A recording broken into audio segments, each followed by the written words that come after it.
Hi friends, today we are going to deal with RCEP, Regional Comprehensive Economic Partnership. It is in both East and Southeast Asia and even India, South Asian country included in this partnership. So this Regional Comprehensive Economic Partnership is a 16 country economic partnership. So these 16 countries includes 10 Asian countries plus 6 other countries.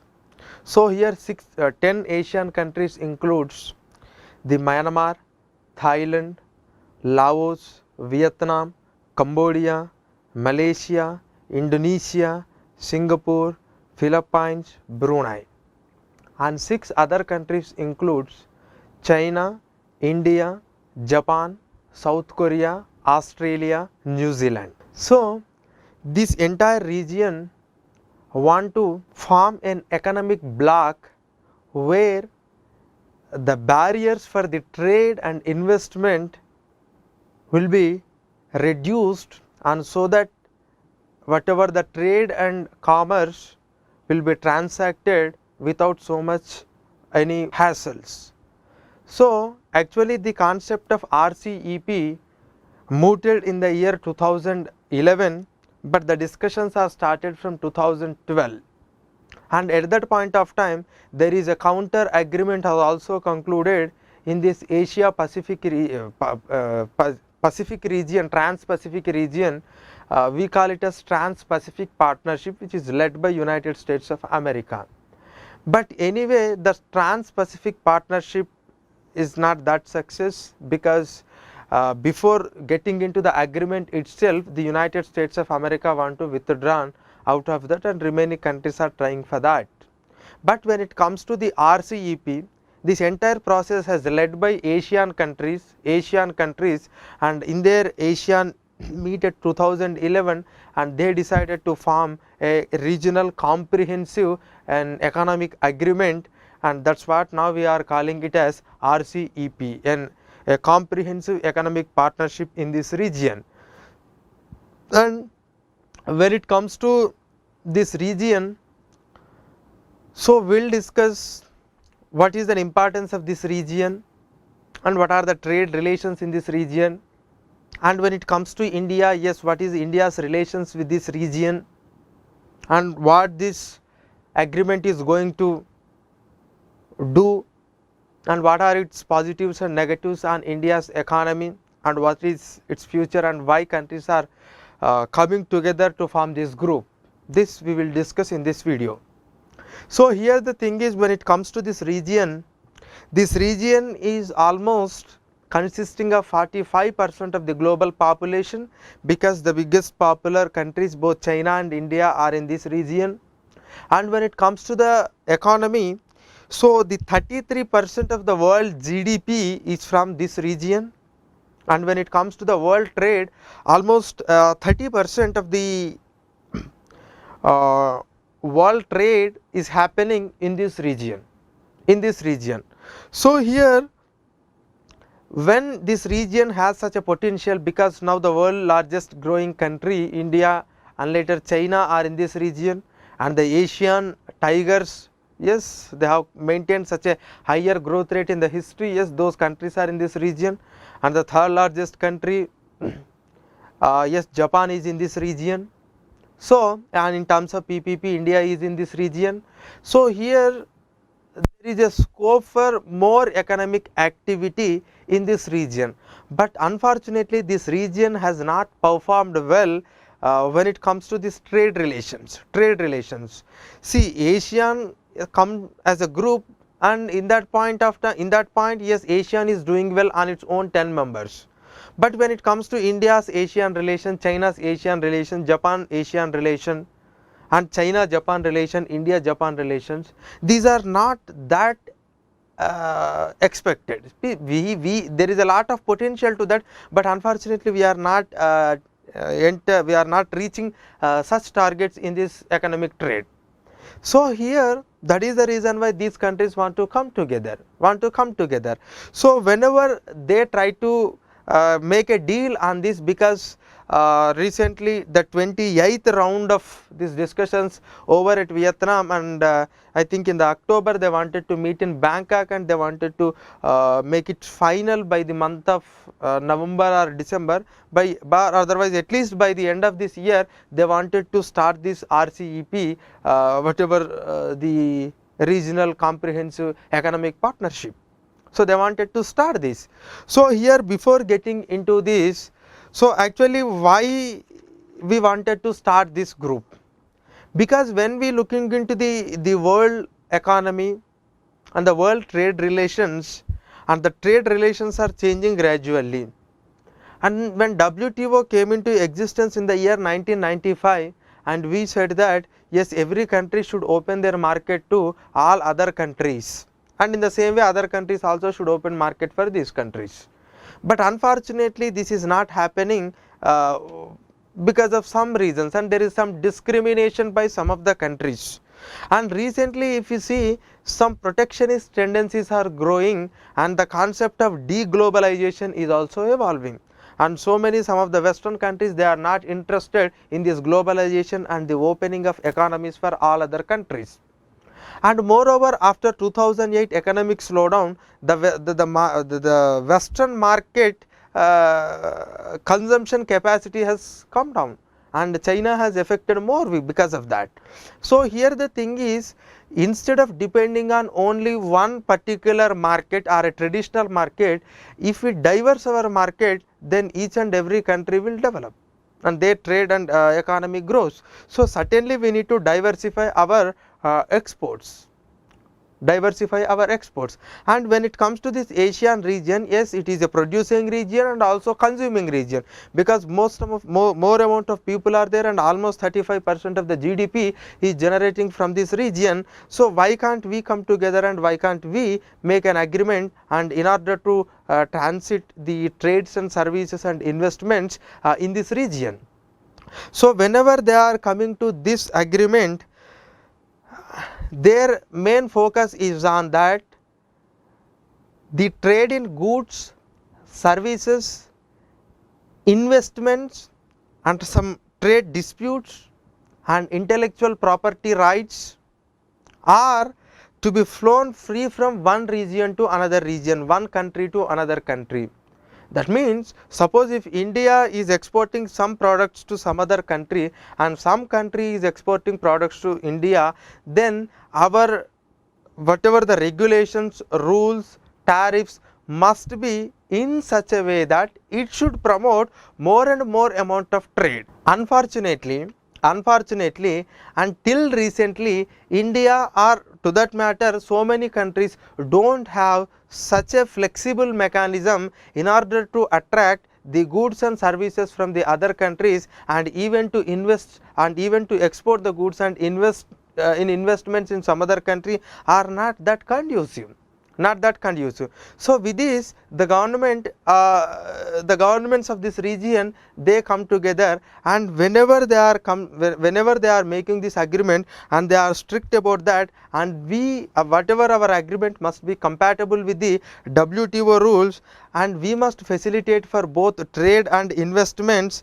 And earlier we have some agreements. Suppose if you take the case of India have already such a facilitation agreements with some other countries, like with Japan, India has some free trade agreement, some South Korea it has free trade agreement, and some Asian region it has free trade agreement. Free trade agreement means because of that agreement, and both the parties will relax the rules and regulations in that particular trade and services aspect.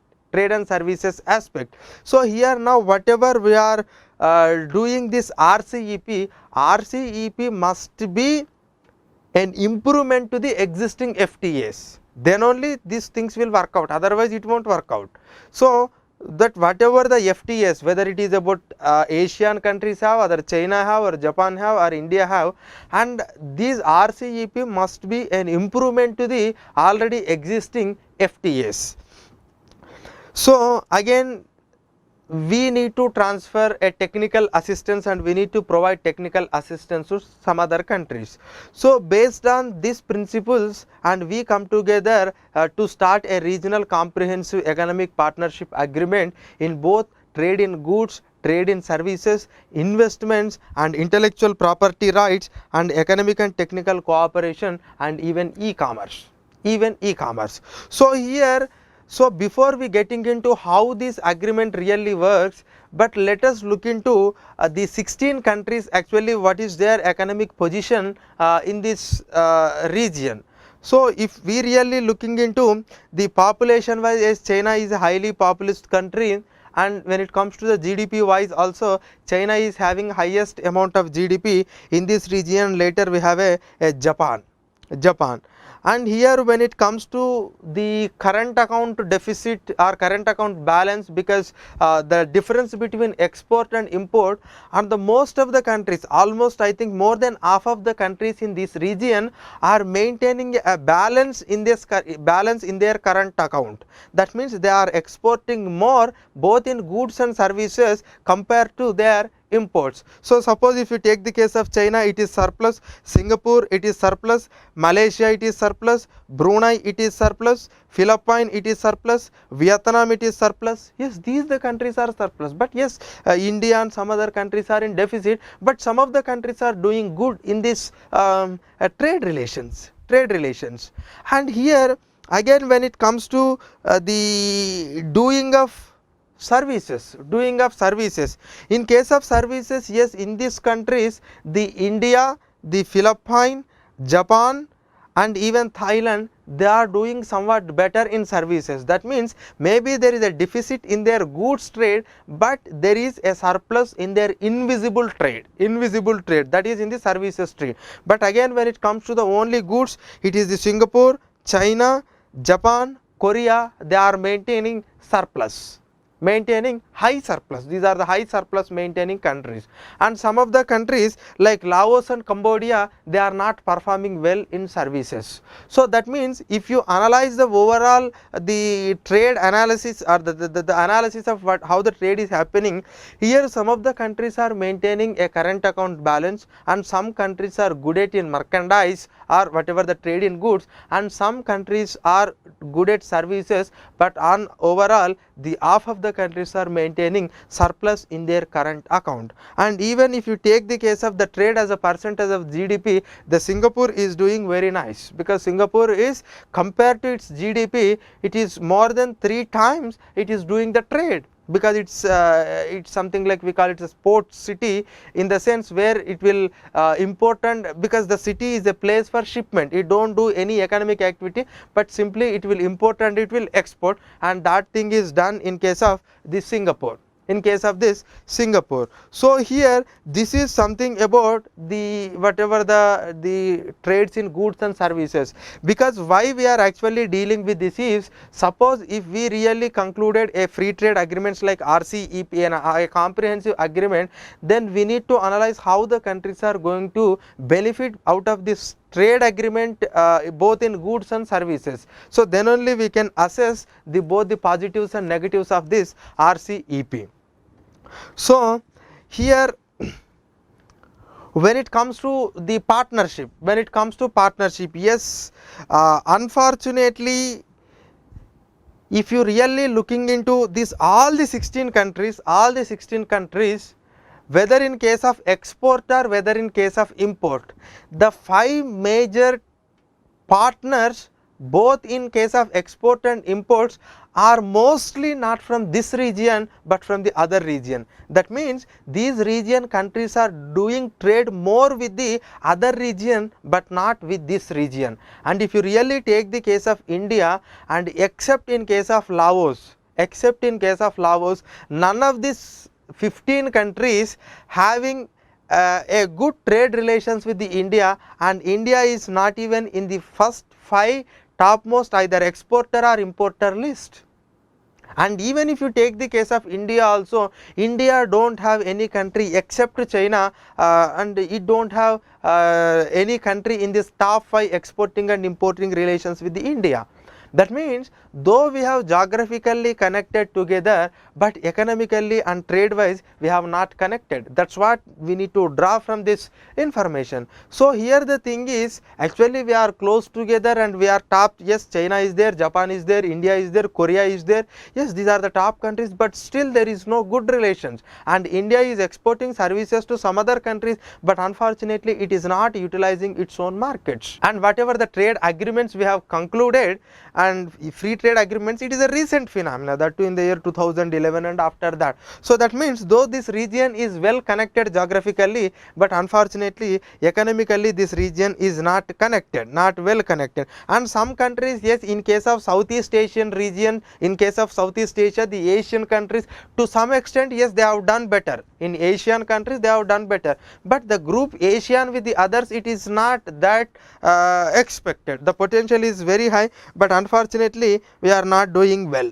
We are not doing well with these Asian countries. So if we looking into India's relations with the other countries in this region, and India is maintaining surplus in the sense it is exporting more than imports, and that current account surplus is only with few countries like Philippines, Laos, Cambodia. But except with all the countries we are maintaining a deficit. We are maintaining a deficit. That means we are importing more than exports. Suppose if you take the case of China, the overall trade is $87 billion, and in this India is importing 70 and exporting 16. That means the trade, whatever the deficit is, around $53 billion per annum. And if it is Singapore, we are maintaining $4 billion of deficit. And if it is South Korea, we are maintaining a $12 billion of trade deficit. Japan, we are maintaining $7 billion of trade deficit. So that means with all the countries we are maintaining deficit, except some countries like Philippines, Laos, Cambodia. And this is the trade relations with the India. And if you really look into the India's the overall exports and imports, India is exporting around $328 billion per year and importing $513 billion per year. So India's export is $328 billion and India's imports are $513 billion. And in this entire exports of India, the USA is consisting of around 16%, and UAE, United Arab Emirates, is consisting around 9%, and China is consisting of 5.1%, Singapore is consisting of 3.5%. And when you look into the India's imports, the China is importing around 13.7%, and USA is 6.9%, Singapore is 3.2%, Indonesia is 3.1%. And here when it comes to the exports in this entire region, we are doing better with China and Singapore, that too 8%, almost 8.6% exports we are sending only to China and Singapore, and whereas in case of imports we are almost importing 20% from 3 countries like China, Indonesia and Singapore. And here when you looking into the overall trade of India with Asian countries, it is we are exporting $37 billion. With the Asian countries we are exporting $37 billion and we are importing $59 billion. In the sense we are maintaining a deficit of $22 billion with the only Asian region.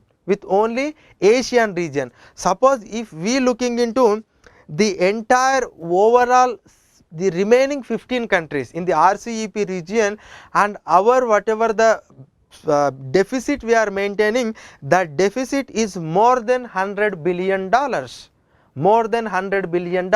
That means in the entire region India is the difference between India's exports to the remaining countries and the India's imports to the from the 15 countries is we are maintaining more than $100 billion of deficit. That means India is importing more $100 billion than what it is exporting to this region.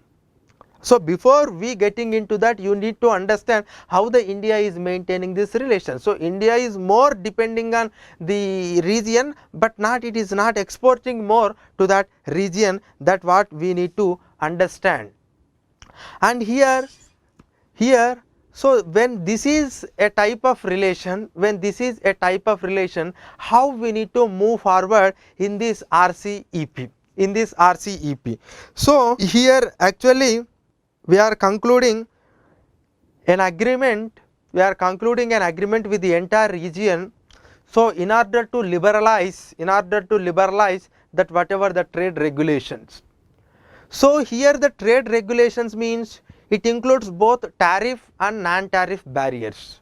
So what's the meaning of tariff barrier and what is the meaning of non-tariff barrier? So here tariff barrier means we are imposing lot of duty, whatever the export duty or import duty. So we are imposing lot of customs duty, that means we are imposing more tax. This is called a tariff barrier.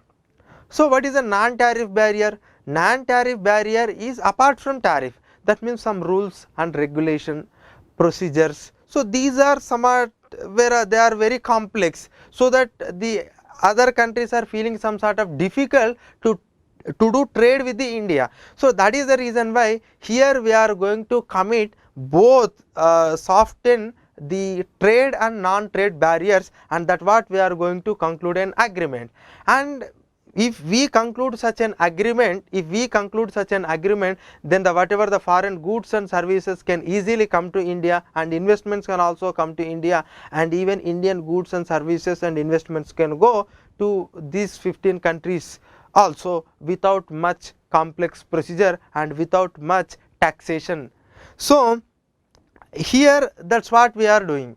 And here another thing is, we are also asking for investor protection. Suppose if an investor from India went to China for investing, and you need to protect him. Suppose if something happen in China, maybe political reasons, economic reasons, procedural issues, any violation of the contract.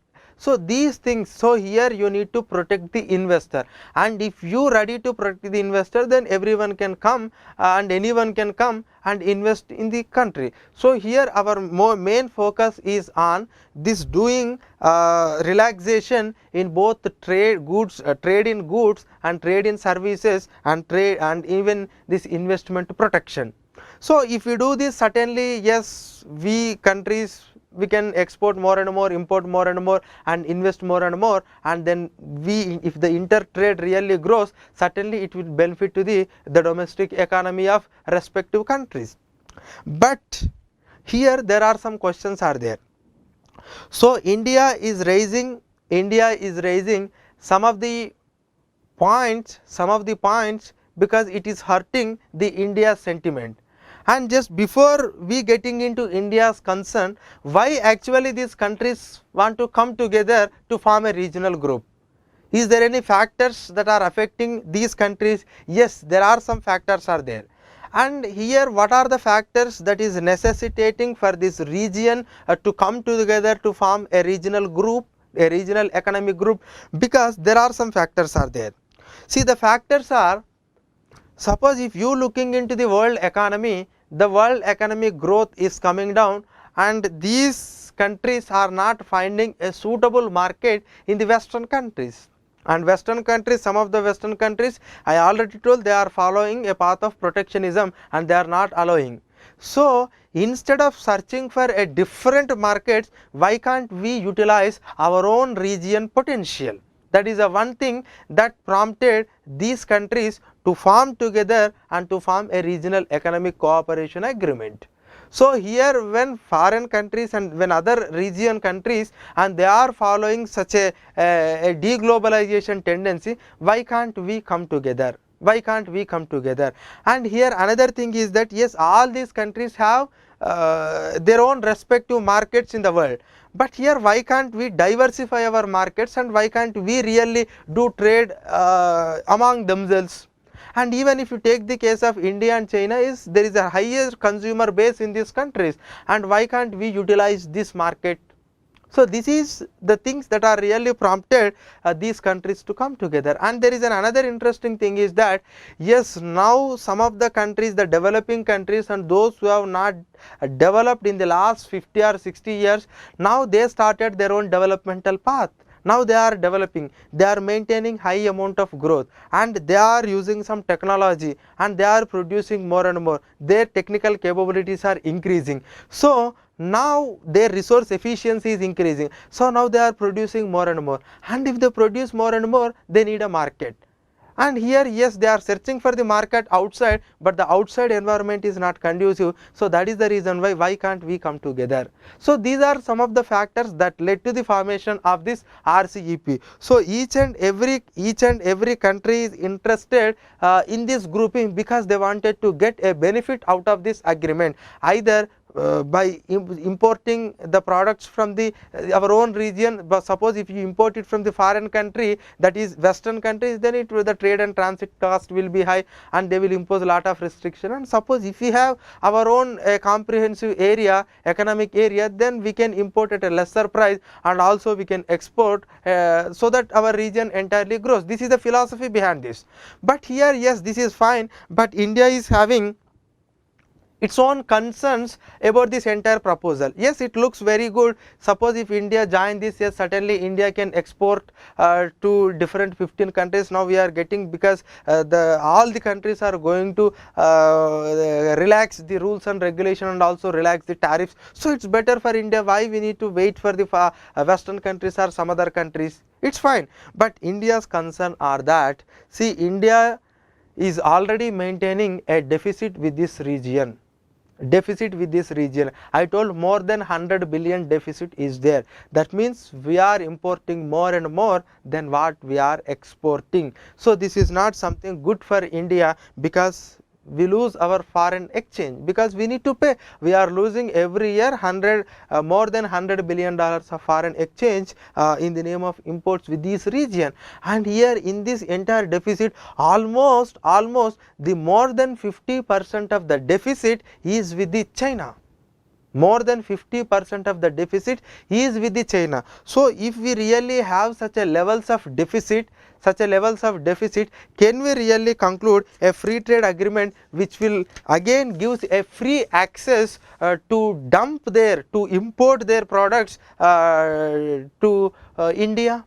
That is one question that most of the people are asking. It is not a surplus region, but unfortunately we are maintaining so much deficit with this region.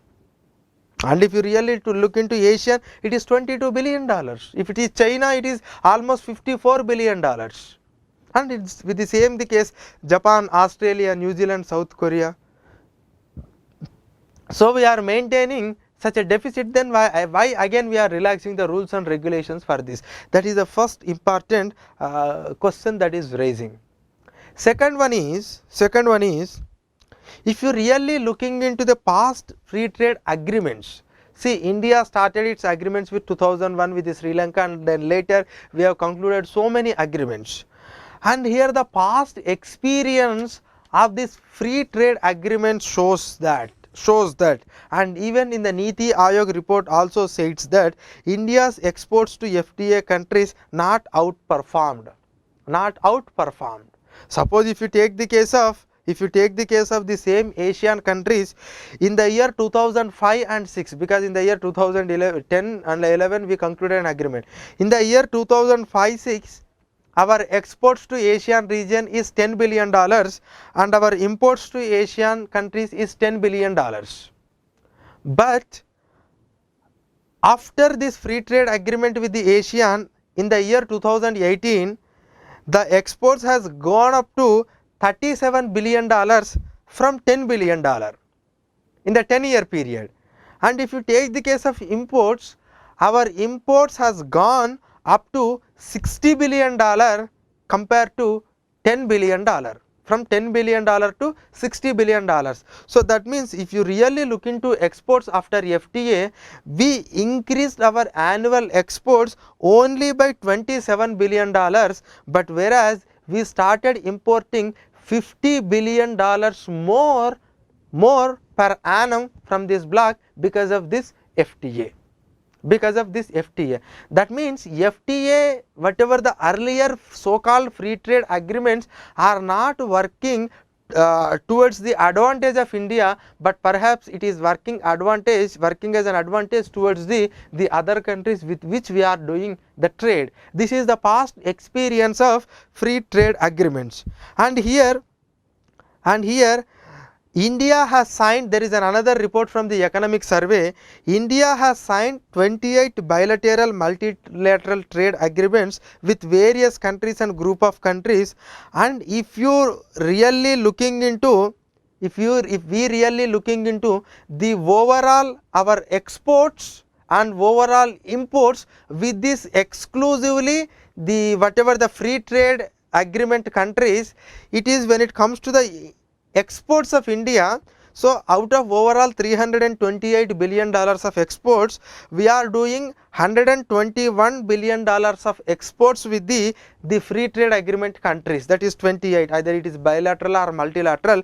That means our export share with this free trade agreement countries is 36.9, that means 37%. And when it comes to the overall imports from these FTA countries, in percentage of total imports, our total imports is $513 billion, and in this overall imports, the imports from the FTA countries is $267 billion, that means 52%. 52%.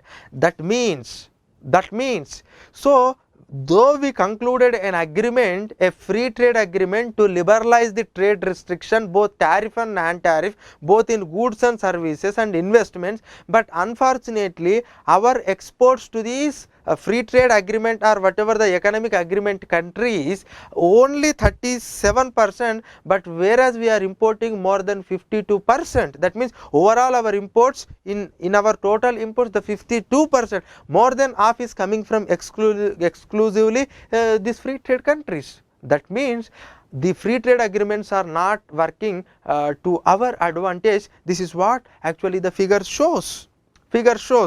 And there is another figure, I will explain how actually these free trade agreements, how actually these are working towards the advantage of India. Suppose if we looking into the average tariff levels, so after FTA our tariff levels are reduced. So when it comes to the tariff levels, see our export tariffs, earlier it was 6%, now it is 4%. There is a 2% increase, 2% decrease in export tariff. But when it comes to the import tariff, it is 11.3% earlier, but now it is 4.7%. That means we are reducing more import duties than export duties, and that is also a reason why we are importing more and more than exports. That means whatever the so-called free trade agreements are, the economic liberalization agreements we are talking about for the free trade of both goods and services and investments, that is not actually working advantage towards the India. That is the main issue that I want to focus here. So this is the past experience. Already we are deficit with this region, and already the past experience shows that we are actually our whatever the, see, it is the exports are growing, no doubt about that, as well as along with the exports the imports are also growing, and the net become whatever the net we are talking about, the net has increased. And today in the year 2003 and 4, with China we maintained surplus, but now we are with the $54 billion of deficit. So this is what actually doing happening in this region when it comes to the free trade agreements. So this is one of the concern, and anyway we are importing the oil from both Philippines and Indonesia, and that has become threat to the Indian local growers. That is the reason why there is another apprehension that if we import in such a way, it will affect the domestic market. So when it comes to the agriculture, yes, agricultural exports, yes, we need to import, because the agreement tells about that, yes, whatever the agricultural goods should be open for all the countries. So in case of agriculture we will get to that problem, in case of dairy product we will get to that problem, in case of cotton, textiles and garments we will get that problem, in case of metals we will get that problem.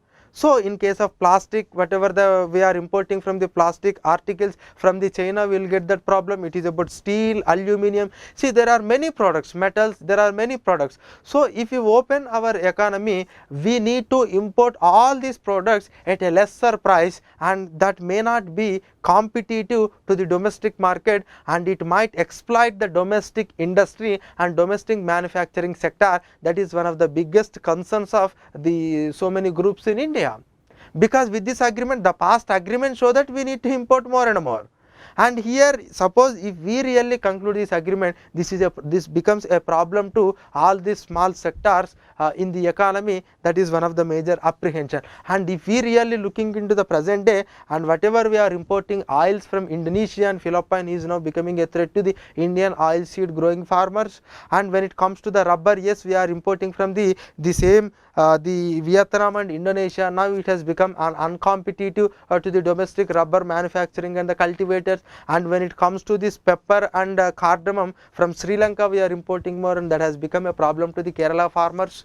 So here the thing is that when we go with this agreement, we need to import lot many things, and it has become an incompetitive in the domestic market. And how we are going to deal is something question, and that is also one of an apprehensions of the Indians. And there is another thing regarding services. And now India is always saying that, okay, because we are not good at exporting goods, but we are good at exporting the services. So we are always, after liberalization, we are maintaining surplus in invisible account. Even today we are surplus, and that surplus is growing day by day. That means we are good at services. So we are demanding that you need to treat the services on par with the goods. So whatever the concessions you are giving to the goods, and whatever the permits that you are giving to the goods, whatever the liberalization you are doing to the goods, you must also do the same thing for the services and also the personnel who is involved in the service. That means you need to allow the services and the personnel among these countries, and without much restrictions like what we are doing for the goods. So this is one of the India's major demand, because at least we can exploit the available market, or at least we can use the available market, and we can use for the services. So that is one of an important thing that is coming from the India. And here there is another issue is something regarding intellectual property rights. See here, yes, suppose if you manufacture a thing, definitely you can claim the intellectual property right over that product. But here in India, especially in case of pharmaceuticals, that means in case of medicines, suppose even if you have a patent right, but Indian government is allowing to produce a generic medicines, suppose if it is a life-saving drug.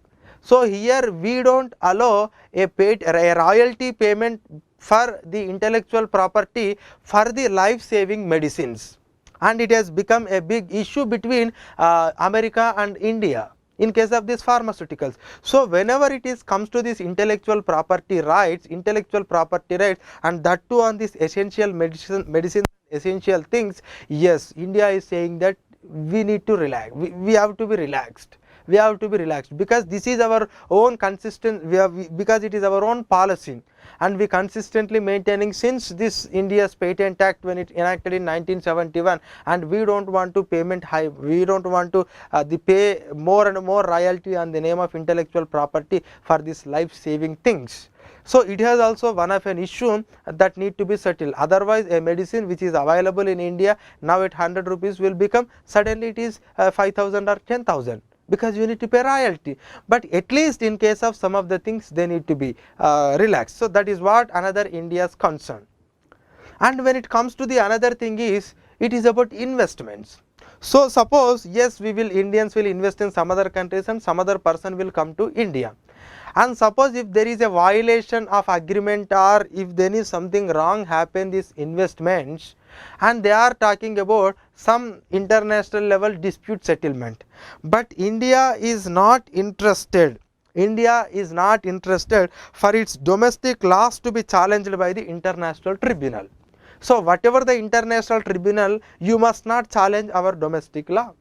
because we are not losing sovereignty. It is our parliament has enacted the laws, and our laws cannot be challenged in the international tribunal. If at all we need to solve, yes, we will try it for an amicable solution, or otherwise we will go with an arbitrary solution, arbitrary mechanism. But here the thing is, we don't accept the Indian laws to challenge in the international tribunal when it comes to the dispute settlement of the investors, and when it comes to the rights and whatever the things of investors. So this is also one of the things that India is concerning.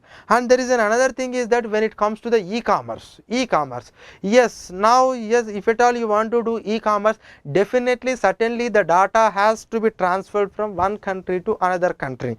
But yes, after this Facebook, the Cambridge Analytica issue, now this data issue has become so severe, and even Reserve Bank of India says that, and even a data protection committee headed by Sri Krishna, Justice Sri Krishna, also recommended that India's data should be protected in India only, and even if at all you want to process, and that processing data has to be returned within 24 hours to India.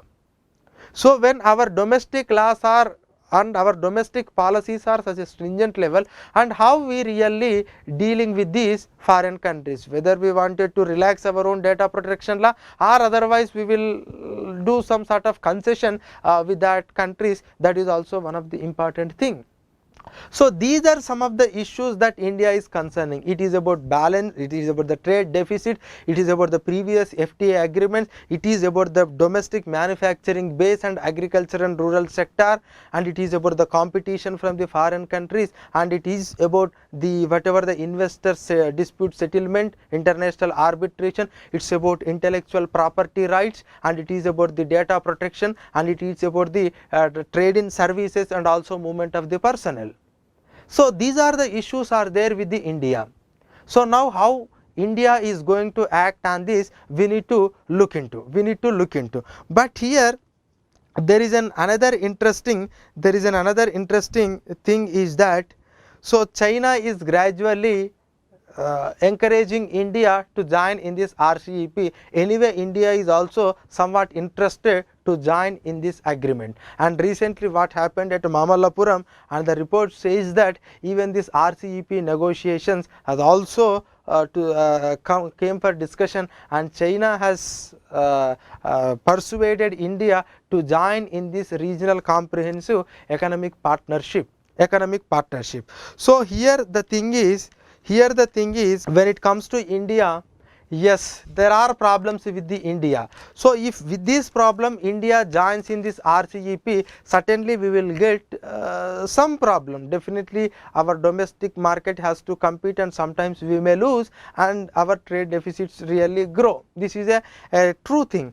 But because of that, can we really sit alone without joining into this RCEP is again a question, because now if we really see, India is a third largest country in terms of PPP and sixth largest country in terms of GDP, and India is aspiring for a higher position at the global level.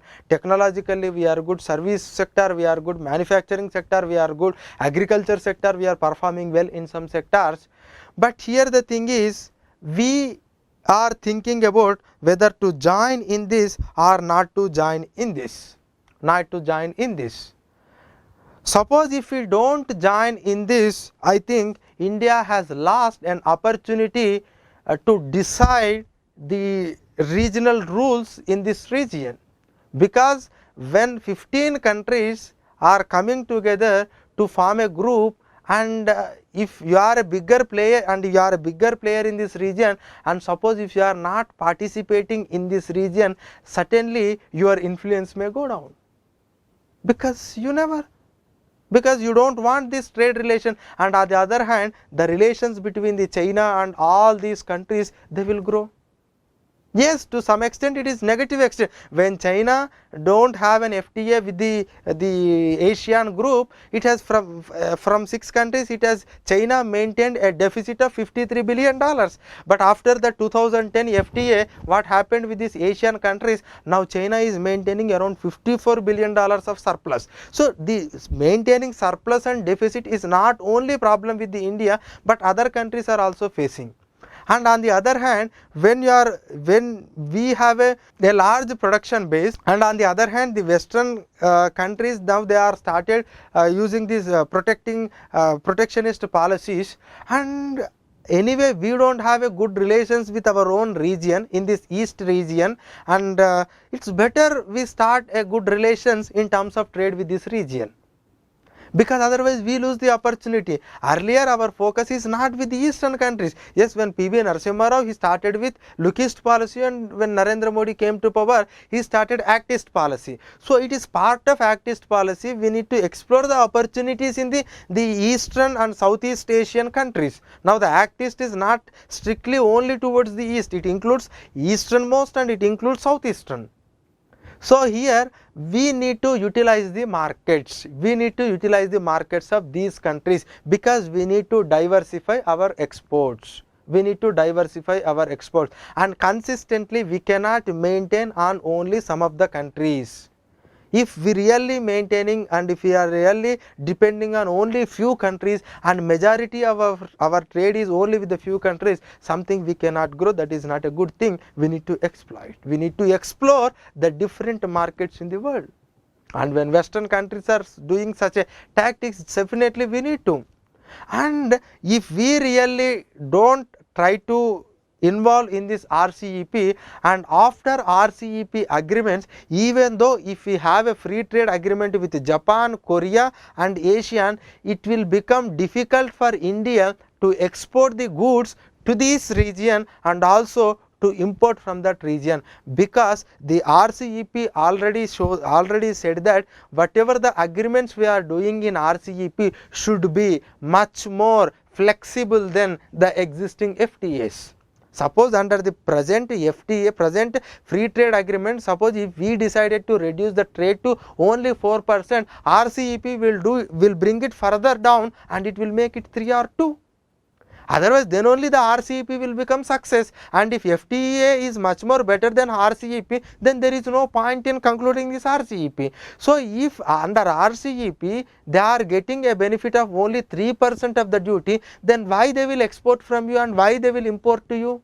They do on their own. So then it has become difficult for India, despite we are having an FTA, it has become difficult for India to do trade with our earlier partners, and we don't know what is the future thing. So this is one of the biggest problem that we need to understand. And here anyway, yes, initially there are problems, and some countries, yes, they will bring some more and more amount of goods, and they will dump in this country. Yes, it may not erode, but it may create some sort of problem in the manufacturing sector in India. But if you continue the relation for long time, certainly we can expect a good relations. And though India is also now acquiring more and more technology, and more production is also happen in India, and anyway we are aspiring for a $5 trillion economy, and this more amount of youth is going to be there in India. Certainly now you need a market, and here the world order has changed. Earlier we used to talk about a producing nation, that means who produce more, that country has a more priority. But now the producing nation transformed into consuming nation, because now the entire world is looking for the consumer base, and if we really a consumer, we can attract the import, and also we can attract the attention of the foreign countries, and we can get the investment, and with that we can get some favorable trade or some favorable deal with the other countries, and we have such a consumer base, and also we have such a producer base. So that's where India need to focus. And there is another concerning issue in this entire deal is regarding strict rules of origin class, rules of origin class. So this rules of origin class is something more concerning not only this RCEP but among many countries, but India wanted to make this rules of origin class as a very strict, but whereas the China and other countries, they are saying that no, we need to relax. So what is this rules of origin class? So rules of origin means a preferential treatment is provided to the goods or services which are exporting from a trading partner. Suppose in these 15 countries, yes, if we have a trading partner, all these 15 are trading partner. If the product originates from that country, then we can give a concession. But sometimes what happened is, they will bring material from another product and they will do some little value addition, and they will consider it as their own product, and they will try to bring to India and they try to export to India at that lesser amount of tariff rate. China has done. China used to transport more amount of goods to Bangladesh, and there is a little value addition in the Bangladesh, and from Bangladesh we are importing because it is a Bangladeshi product. So here China is doing directly with India and indirectly via the Bangladesh. That means here something is wrong. Here what is the final product? See, here the product originating in one country means at least 40 to 60% of the value addition should be happened in that country. Then only we can consider it as the origin of that place. Otherwise we consider it as a third party product. Suppose I procure a raw material from China. Now I am adding a value addition of, let it be 60 or 70%. Then if I am export to some other country, then it is considered India product. Suppose if I directly import from China and I do little 5 or 10%, and if I start exporting because I have a free trade agreement with that country, with this it is not India but China is exporting, it is China is benefiting, and that whatever the importing country is at the losing. So that is the reason why India is saying that certainly we need to be very strict about these rules of origin class. This is also one of the concerning issue. But in spite of that, yes, we have many problems and there is a past experience, but the world order is changing. Now the entire economy is trying to focus to this Asia region and mostly this Asia Pacific region. So certainly India, if at all India want to grow, it need to produce more, and for that production we need a market. We need to diversify the market, because some fragile regions are there in the world. Some, let us take the East Asian region. Yes, and it is a very fragile region, and because of America's restrictions, and we are stopped something relations with Iran. And when it comes to the Africa, it is both the Western countries as China is competing in this region. And when it comes to the Western countries and some countries except Latin America, they are following this restriction practices. And even European Union is not the free trade agreement with the European Union is not that fast enough. It is not moving that fast, because they are concerning about non-trade related issues like human right violation and other. They are talking about child labor, they are talking about. On the other hand, when we looking into the world trade organization, WTO is not doing to that extent. See, the world order is completely favoring some of the countries. So in that point of time, yes, regionalism is the best solution, and we try to make some regional groupings, but fortunately or unfortunately we are doing sometimes good and sometimes bad. But yes, we need to diverse our markets and we need to form our own grouping, and we need to get a benefit out of that. Maybe yes, in the short run we may experience some of the hurdles, but definitely in the long run we are going to get so many benefits. So for that, what India should do? See, what India has done, the wrongs or the mistakes with the earlier agreements must not commit in this. Yes, earlier we have given complete a blanket approval to all the goods and services to the list. See, whenever you are giving such an approval and whenever you are going with the trade, you must be very careful, and which will really hurt the India and which will really favor the India, and where we can gain and where we can lose, that we need to analyze. And instead of opening everything, we need to open gradually. A phase transition has to be happened instead of open transition at a time,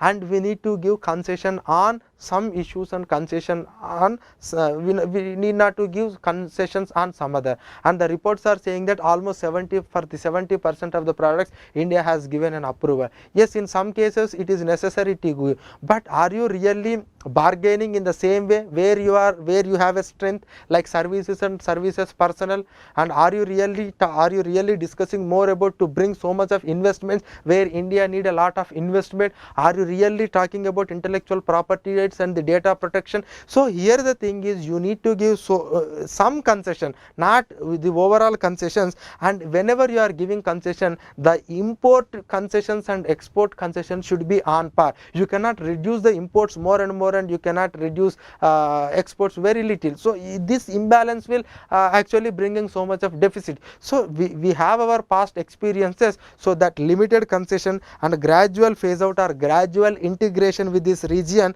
and whatever the prescribed limit, we need to put a prescribed limit, and within that limit we need to achieve. And when it comes to this liberalizing the regulations and rules, it has to be applicable equally. It should be a fair mechanism to all the countries, and all the countries has to abide with this rule. There is no exception. So in that way, because if we really looking into the experience of WTO, yes, some countries are, yes, because with one or other pretext they are violating the rules. So that thing should not be, that thing should not be done in the case of this. So whatever the rules, they should be fair, and here India is also proposing for an auto trigger mechanism. Auto trigger mechanism means, suppose we are allowing the exports to this extent, that means $50 billion only we allow.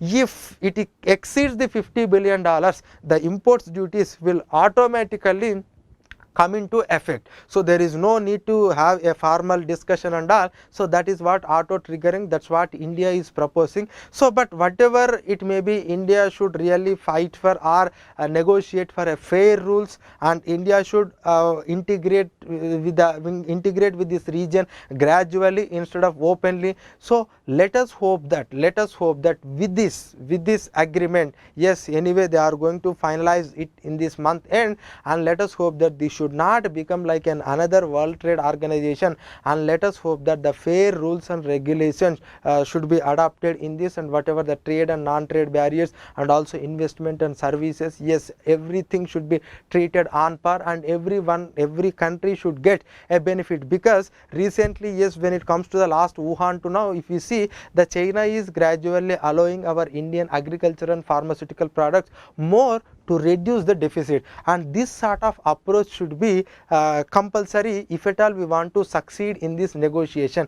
And if one single country want to get benefit out of this entire region is going to affect, and again we need to depend on some other foreign markets. So don't let us hope that such mistakes will not be repeated, and let us hope that there should be a free and fair deal, and which helps all the countries, and which helps both the imports and exports of the goods and services and investments, and which helps the people of this region, and which creates the employment to this region, and which will really provide life-saving drugs to this region, and which will also protect the data of these people of in this region, and that will really bring both the consumption capacity of the individuals of the country, and gradually prices also come down in some of the country, and the manufacturers of the domestic country in the long run they will become competitive with this region, and it will also enhance the